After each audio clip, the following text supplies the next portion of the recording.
सोमवार की व्रत कथा। एक समय की बात है, किसी नगर में एक साहूकार रहता था। उसके घर में धन की कोई कमी नहीं थी, लेकिन उसकी कोई संतान नहीं थी। इस कारण वह बहुत दुखी था।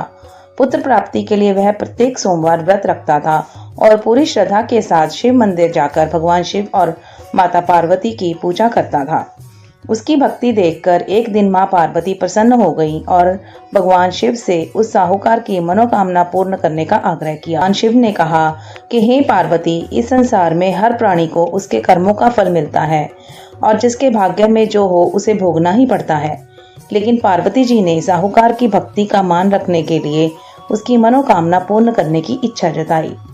माता पार्वती के आग्रह पर शिवजी ने साहूकार को पुत्र प्राप्ति का वरदान तो दिया, लेकिन साथ ही यह भी कहा कि उसके बालक की आयु केवल 12 वर्ष होगी। माता पार्वती और भगवान शिव की बातचीत को साहूकार सुन रहा था। उसने ना तो इस बात की खुशी ही थी और ना ही दुख। वह पहले की भांति शिवजी की पूजा करता रहा। कुछ समय के बाद साहूकार के घर एक पुत्र का जन्म हुआ। जब वह बालक 11 वर्ष का हुआ तो उसे पढ़ने के लिए काशी भेज दिया गया। साहूकार ने पुत्र के मामा को बुलाकर उसे बहुत सारा धन दिया और कहा कि तुम इस बालक को काशी विद्या प्राप्ति के लिए ले जाओ और मार्ग में यज्ञ कराना। जहां भी यज्ञ कराओ वहां ब्राह्मणों को भोजन कराते और दक्षिणा देते हुए जाना। दोनों मामा भांजे इस तरह यज्ञ कराते और ब्राह्मणों को दान दक्षिणा देते काशी की ओर चल पड़े।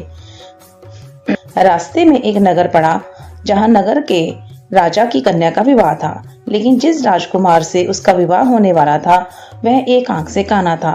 राजकुमार के पिता ने अपने पुत्र के काना होने की बात को छुपाने के लिए एक चाल सोची। साहूकार के पुत्र को देखकर उसके मन में एक विचार आया। उसने सोचा, क्यों ना इस लड़के को दूल्हा बनाकर राजकुमारी से विवाह करा दूं।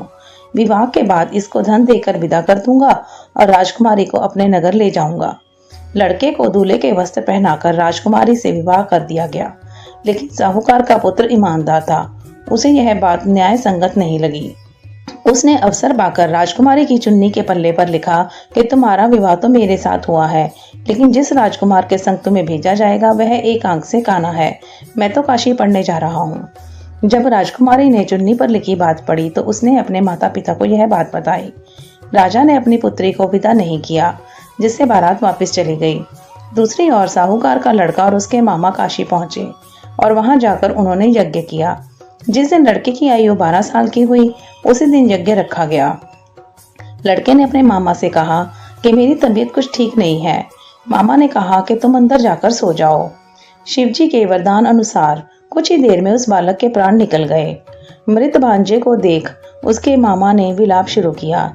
संयोगवश उसी समय शिवजी और माता पार्वती उधर से गुजर रहे थे। पार्वती ने भगवान से कहा, स्वामी, मुझे इसके रोने के स्वर सहन नहीं हो पा रहे। आप इस व्यक्ति के कष्ट को अवश्य दूर करें।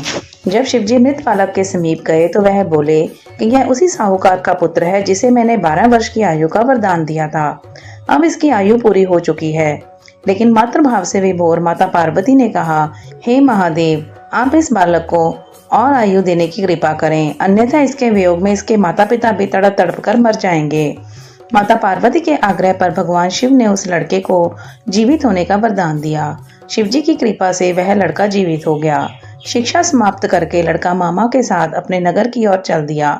दोनों चलते हुए उसी नगर में पहुंचे जहां उसका विवाह हुआ था। उस नगर में भी उन्होंने यज्ञ का आयोजन किया। उस लड़के के ससुर ने उसे पहचान लिया और महल में ले जाकर उसकी खातिरदारी की और अपनी पुत्री को विदा किया। इधर साहूकार और उसके पत्नी भूखे प्यासे रहकर बेटे की प्रतीक्षा कर रहे थे। उन्होंने प्रण रखा था कि यदि उन्हें अपने बेटे की मृत्यु का समाचार मिला तो वह भी प्राण त्याग देंगे, परंतु अपने बेटे के जीवित होने का समाचार पाकर वह बेहद प्रसन्न हुए।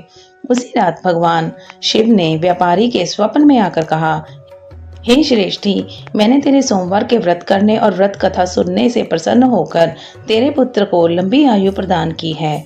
इसी प्रकार जो कोई सोमवार का व्रत करता है या कथा सुनता और पढ़ता है उसके सभी दुख दूर होते हैं और समस्त मनोकामनाएं पूर्ण होती हैं। हर हर महादेव।